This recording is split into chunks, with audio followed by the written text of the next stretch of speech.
Today we are actually heading to Ballard. We're going to go down to the cut and interview Jeff from MVY Not. He is someone that we follow on Instagram, and he's lived aboard for quite a long time. I know his dad does as well, and he's at Shoal.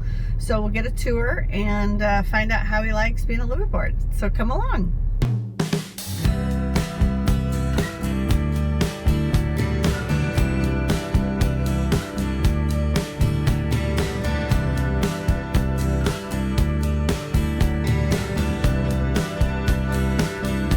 Well, hi everyone.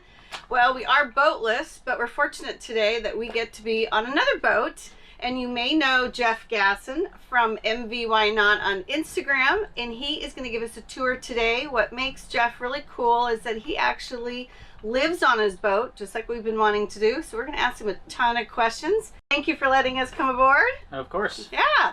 So let's start off with what boat are we on? Tell us a little bit about it. What year and everything? This is, I believe it's an 86 or an 87. It's one of those, but it's a Nordic Tug. It's a 32 foot length overall. It's got an 11-foot beam, and this boat was built in Woodinville, Washington, back in the day when they were still there. And why did you pick this boat for your liveaboard? I picked this boat because I've always loved the styling. I've seen them around the Pacific Northwest forever. And when I started looking for boats, I didn't want to buy too much boats and didn't want to buy too little, obviously. And this thing just fit the bill for the kind of cruising that I wanted to do, the space, the layout, and just the overall build quality. That's kind of checked all the boxes. And did it come with this slip, or did you have to find this spot? So I got lucky. I got lucky, and the slip came with the spot. And that doesn't happen a lot in Seattle. So I like to kind of joke that I got a liveaboard slip in Seattle, and the bonus is a boat came with it. Absolutely, absolutely. If you guys remember, we looked at another Bayliner before we bought our last one, and it was also here. We're located in they call it the Cut. Is that what they call us? Right outside Ballard, in an industrial area. So, excuse me. So they were lucky to have this great spot. He's got fun neighbors, and we'll give you a tour when this is over of outside as well. Why did you decide to live aboard?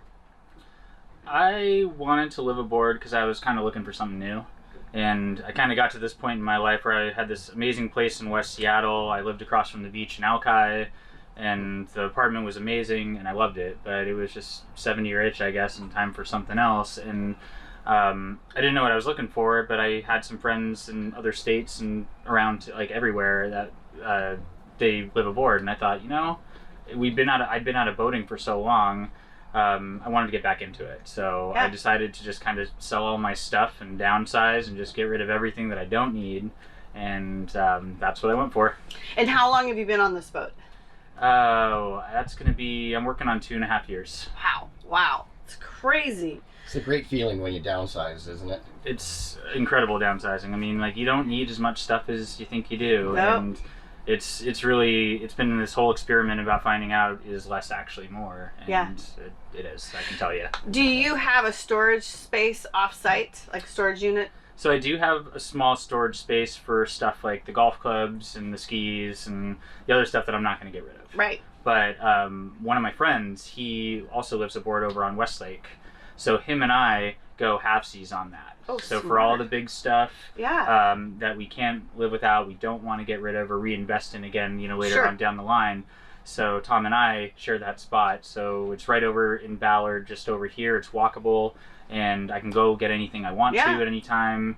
And it's like $55-ish a month for each of us. Perfect. So that's doable for the stuff that you don't want to get rid of. Yeah. And if you can find someone to go in on a storage space with, it's really the way to go. Yeah. Do you have cable here, or how do you connect to the internet here? So I actually haven't had internet. Oh, you don't? Okay. I don't. I haven't. I wanted to see if I could live without it, and I can. Obviously, I still have my phone. Right. So I can still use my phone, but I haven't had a computer for 2.5 years. Haven't had internet at home for 2.5 years. Wow. It is possible to get internet down here through Ballard Wireless and a couple other providers around here.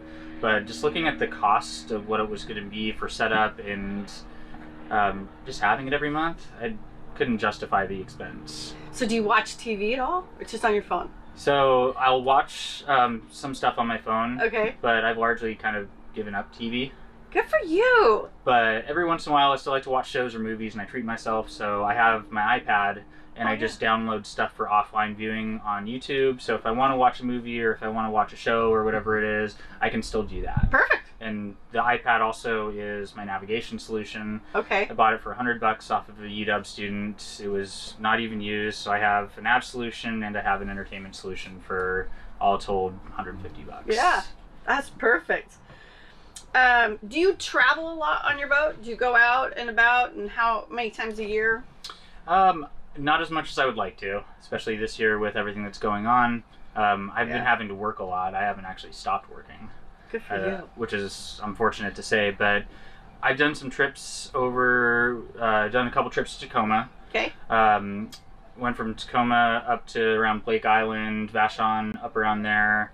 Been over to Port Townsend, been over to Eagle Harbor, and then just coming back. So I've gone North Sound to getting Northern Sound, but I haven't been up to the islands yet. Okay. And in a trawler, when you go 7 or 8 I was knots, just gonna ask you how fast you go. it's all about time, and time's the hardest part to find. Yeah. So I haven't been to the islands yet, but there's a ton of places I want to explore still, like in the South Sound, Mid Sound, North Sound, and get up to the islands because I absolutely love it up there.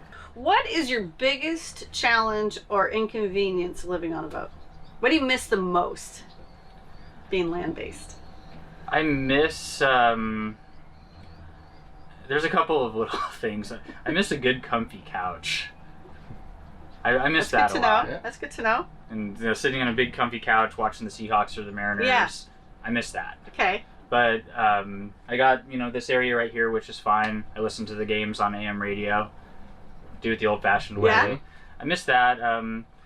Kitchen space is fine. I mean, it's small, but that's doable. It's about the size of my kitchen in my apartment in Alki Beach. Not having a big fridge, it's a little bit of a bummer. But I mean, all that stuff can be overcome. You don't need all of that. How often do you pump out?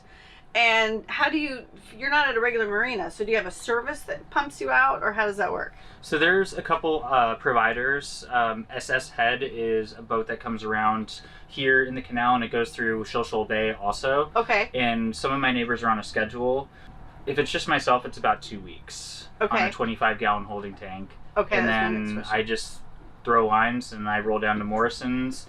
There's a new pump out on Lake Union at Sky Launch. Oh, that's right. That's open 24/7, which is great. If you can't make Morrison's business hours, you can still go there super early in the morning or late in the evening. Really, really useful to be able to do that. What, I was just going to ask you then also about your freshwater tank. How large is it? So I have 2 freshwater tanks. One's on port side, one's on starboard side. And total 100 gallons of storage. And how long will that last you? Probably with normal usage a couple of weeks. And I did an experiment to see how long I could possibly go, being really careful with dishwashing and showers, and I think it was like 41 or 42 days I stretched 100 gallons. Wow. Wow. That's impressive. I mean, when I do the dishes, I will turn the water off and turn it back on. So I'm really conservative, but I think with ours, now are your toilets freshwater toilets? Yes. Yeah, so I think that's what takes up more of the water of anything. And we never showered on ours, so I don't know how long it would have lasted. But hard to say. Do you have a tank monitor to tell you when your tank is getting low for your water? I do not. Okay, so I just kind of go off of schedule and time, and I just have an idea about what my usage is, and I know I'm getting close. Have you ever ran out of water and then got, oh man, it's the middle of the night or whatever, you gotta get up? I actually did that Friday morning when I was getting ready to go to work. My shower was about 10 seconds. Oh no. And then I had to get out on the dock, and I've done that in the wintertime too. That's my next question. I've done that in the wintertime when I thought I had enough for one more, and you're all shampooed up, and then... That's my biggest fear, Okay, I can probably get over that. What do you love the most about living on board? There's a lot of answers to that. I mean, just the boat itself is unique. It's got a ton of character. I love that. It's small.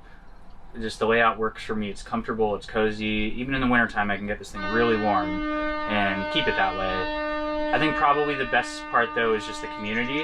Granted, I don't live in a marina where we don't have as many people coming and going. Right. But every neighbor on the dock that's all around here, we're all this really close-knit family. We always look out for each other. We hang out and barbecue together. We come and go, check on each other all the time. If anyone's traveling, we watch their boats for them. Yeah. I'd probably say it's just the neighborhood is probably the best thing. And then you can't beat the view either. Right, right. Is everybody a liveaboard Yes. here? Okay. Yes, everybody is. Okay. Wow, that's cool too.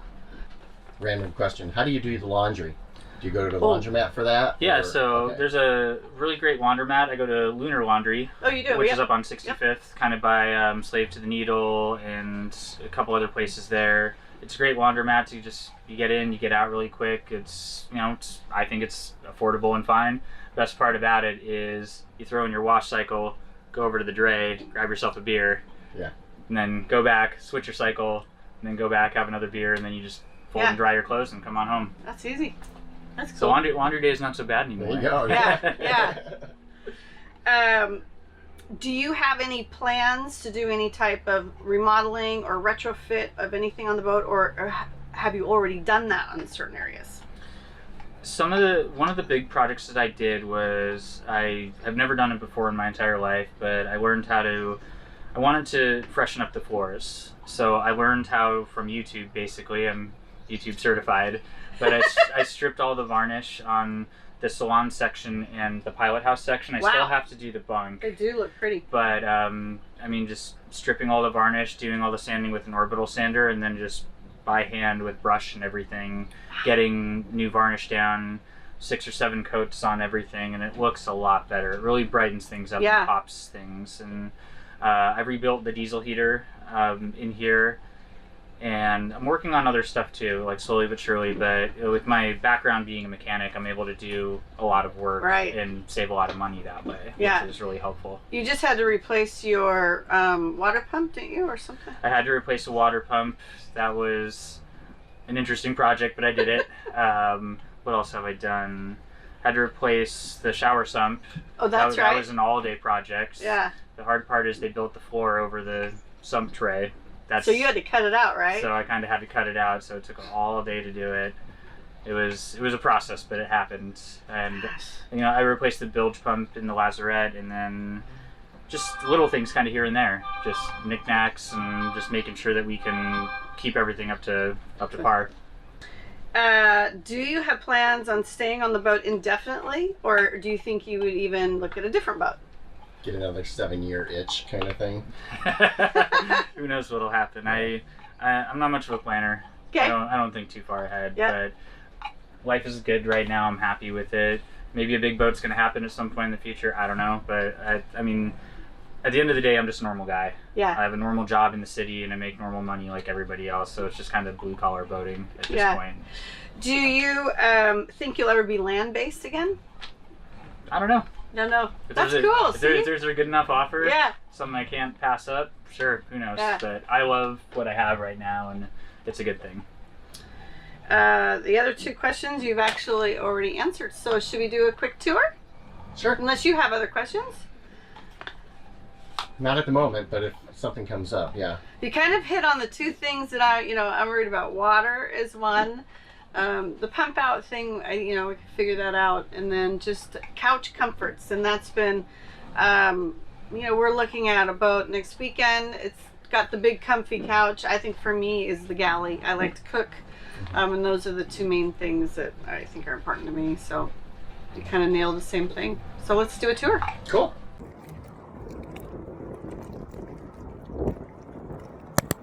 So this is kind of the hangout area, living room, salon, whatever you want to call it. This is where I hang out, eat dinner, entertain friends, have game nights.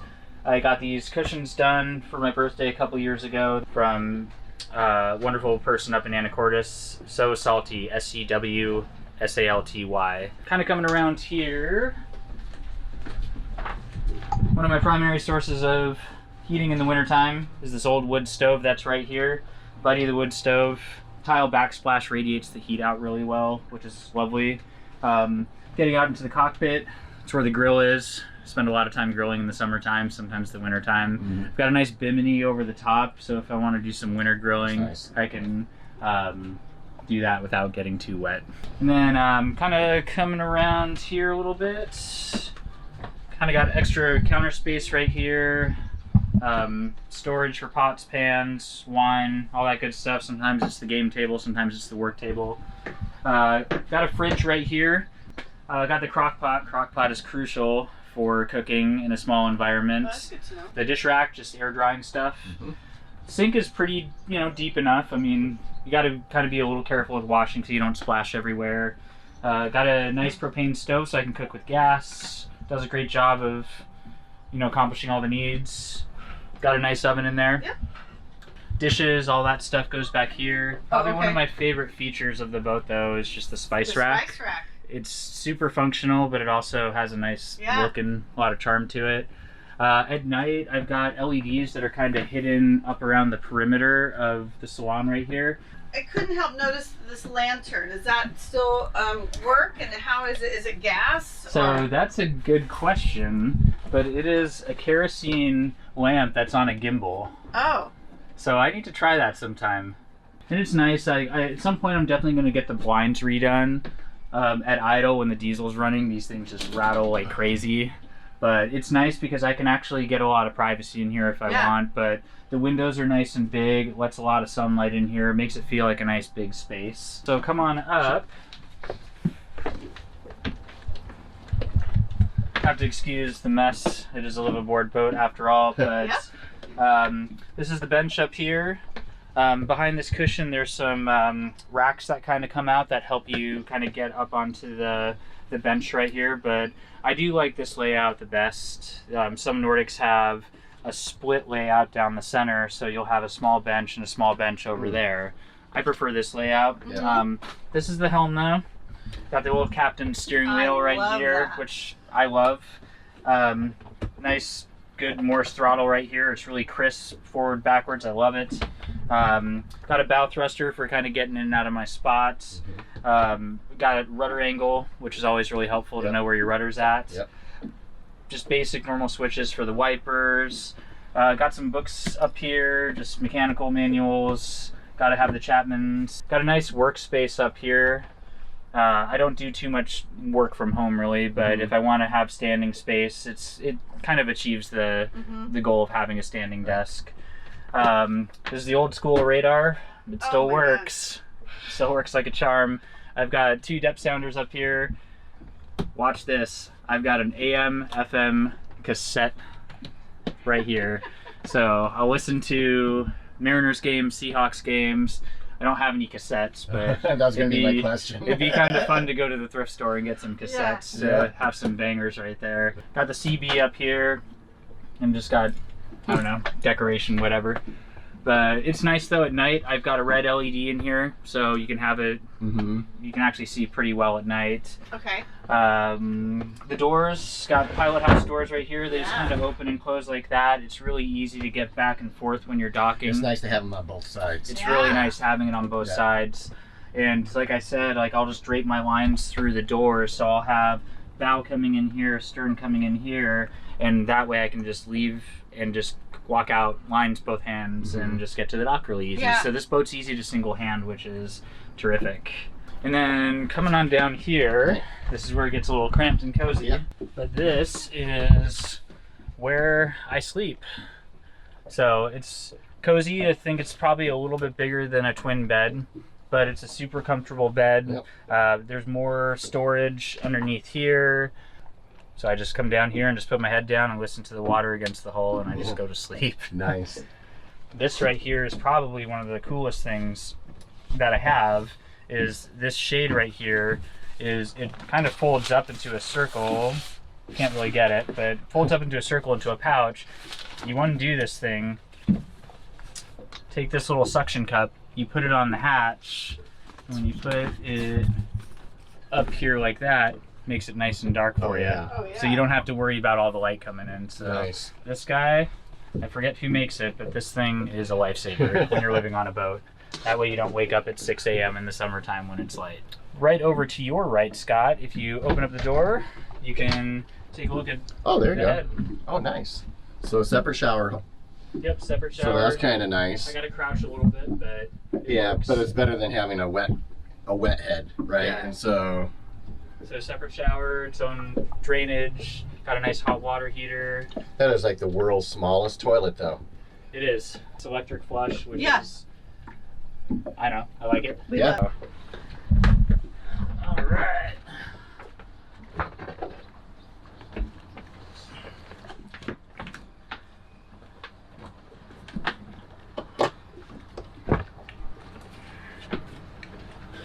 This is a straight 6-cylinder turbo diesel. It's got 175 horsepower.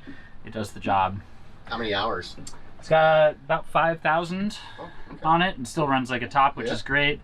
Fortunately, got a little bit of an oil leak that I got to look at. Yeah. Coming from turbo area, something like that. So that's been on the to-do list. But generally speaking, though, this thing has been so reliable for me. I mean, it works. It's really, really nice. Got the diesel heater right here. Got starter battery right there. Kind of over there is my hot water tank, water pump area.